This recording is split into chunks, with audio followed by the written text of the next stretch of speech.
আজ বিশ্বব্যাপী পালিত হচ্ছে বিশ্ব ব্যক্তিগত গাড়িমুক্ত দিবস 2025। এই উপলক্ষে আয়োজন করা হয়েছে বিশেষ আলোচনা সভা। এবং পাবলিক বাস যেটা সেটা কমে যাচ্ছে, পাবলিক বাস কমার কারণে রিক্সার সংখ্যা বৃদ্ধি পেয়ে যাচ্ছে।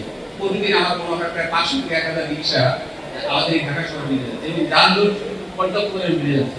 ব্যক্তিগত গাড়ি ব্যবহার সীমিত করি, গণপরিবহন বাড়াই শীর্ষক কর্মসূচি। শিশুদের প্রত্যাশিত একটা স্বপ্নের শহর চাই, কিন্তু দিন দিন দেখছি আমরা আমাদের এই শহরটা আসলে মাঠের অযোগ্য শহর হিসাবে পরিগণিত হচ্ছে। আলোচকেরা বলেছেন, ব্যক্তিগত গাড়ির ব্যবহার কমিয়ে আনতে হবে আর গণপরিবহনকে হতে হবে আধুনিক, পরিবেশ বান্ধব ও সহজলভ্য।